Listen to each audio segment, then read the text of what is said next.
Peleke katika hafla ya mwenyekiti wa tume ya kupambana na ufisadi na kuimarisha maadili EACC nchini, Eliud Wabukala, ambaye anatoa taarifa kwa vyombo vya habari kuhusiana na hali ilivyo ya maadili nchini Kenya. Moja kwa moja.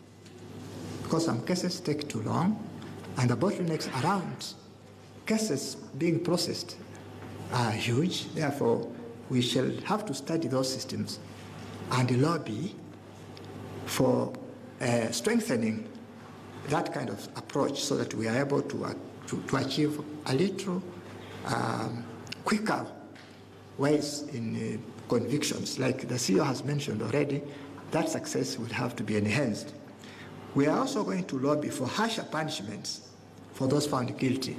Because as you noticed, Kenyans are saying one of the measures to stop corruption is to punish those who are corrupt. And therefore, the penalties can also be enhanced so that they are deterrent for those found guilty in corruption. The Commission proposes to strengthen its asset recovery and restitution mandate. And I want to add here that asset recovery for us is going to be a major undertaking. We will wish that anybody suspected of corruption or being investigated has all his assets frozen, so that we continue to look at what has happened before he has opportunity to access those assets. At the end, we work towards recovering those assets and returning those resources to the country, to the people of Kenya. We also are looking at the restitution mandate because we are also, as part of our terms, these commissioners are aware of it, that we can engage in restitution and see how we can get these resources back. And that will also forestall the long cases and the processes that take too long and very expensive in returning the resources. So we shall enhance channels for reporting corruption. We shall also make sure this is done countrywide.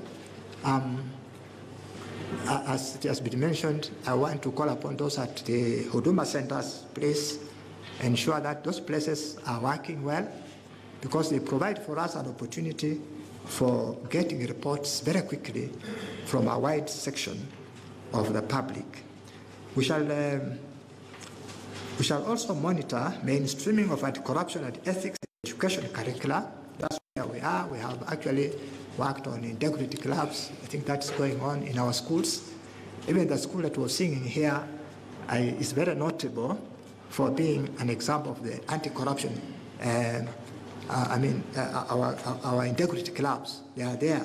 So we shall continue to mainstream education, ethics in education curriculum in our country. We also want to conduct our affairs, and of course that's our policy. We shall keep it up. Our affairs that are going to be fair and without fear in all areas of life so that we can deliver this country from corruption. In addition, the Commission proposes, and this is important, to audit public and state officers annually to establish their net worth, and also to propose that we deregister companies and directors engaged in corruption and unethical conduct. We receive, I think every after 2 years, as state officers, we declare what we have. And it will be very good if this is followed by an audit, which is a continuous process as a way of us as state officers displaying transparency in the national and public engagement. And so, my friends, I'm delighted to call on all of you, and also very happy that of late, Kenyans have shown a lot of support in this fight. You know, this is a 2017 report which we are launching, and this report comes to us in the background of an election year. And you know what normally happens in this country. So as we go forward, I can report that the public interest in the fight against corruption has gone a notch higher. and for me that's very good. Let us sustain that interest in the fight against corruption and the participation, not just talking, but acting, so that next year when we do a report, we shall say Kenyans really acted, and that now we are better off than we were a year ago. And this is just for the sake of the prosperity of our country. And so the report is presented to you for further analysis, and with the hope that you shall provide us with objective and positive critique with a view to enhancing the anti-corruption dialogue aimed at rooting out corruption and unethical conduct in Kenya. I want you to keep the dialogue on corruption in the air, continue to talk about it, and possibly suggest ways in which we together can help to remove corruption in our country. And therefore, at this juncture, I wish to reiterate that the war against corruption and unethical conduct is our responsibility, all of us. As I conclude, I acknowledge also the role played by the National Bureau of Statistics, public officers, both at the county and the national governments, and also the general public for participating in the survey that we are launching. Thank you so much for this participation, and we call upon each one of us not to relent, but just to continue fighting against corruption, because at the end of the day, it is for our own good. With these many remarks, I now take this opportunity to welcome our chief guest. Our chief guest, Ms. Kimani, has graciously accepted to come and grace this occasion. We cannot take this for granted that the Attorney General saw it fit to send you to us, and so we welcome you, Madam, to talk to us and to launch the survey. Welcome. Thank you very much, my Lord Bishop.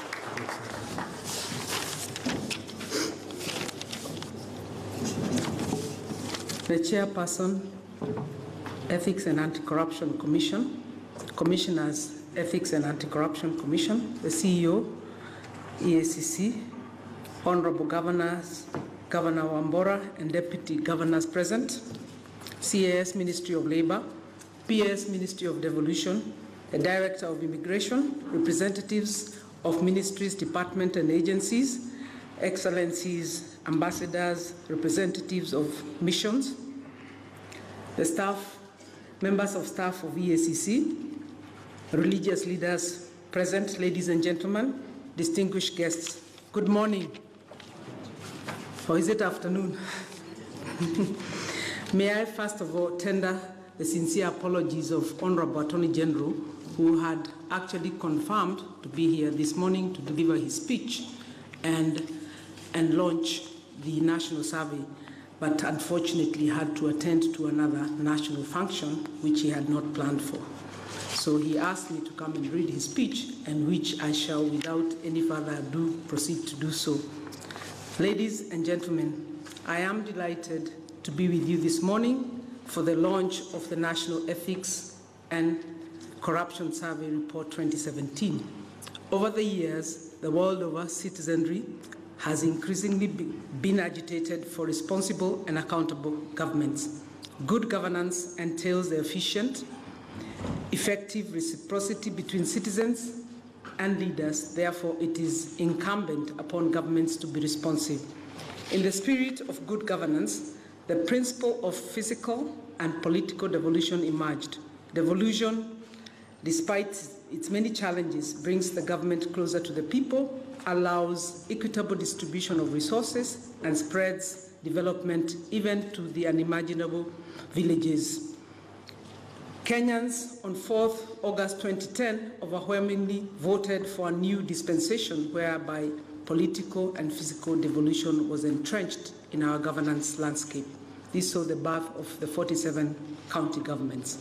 Ladies and gentlemen, the national government has a key role to play in devolution by resourcing county governments and setting the agenda for reforms. On the other hand, governors and the authority of county, under the authority of county assemblies, have the authority to enact measures to achieve efficient use of public resources in order to deliver planned public services at the counties. A comprehensive procurement system is one such mechanism that ensures efficient service delivery. However, na mtazamaji, ni maafisa wa EACC wakiongozwa na mwenyekiti Askofu Eliud Wabukala wakizindua ripoti ya mwaka 2017 kuhusiana na maadili na ufisadi ulivyo nchini Kenya. Baadhi ya magavana wako pale akiwemo wa Embu Martin Wambora.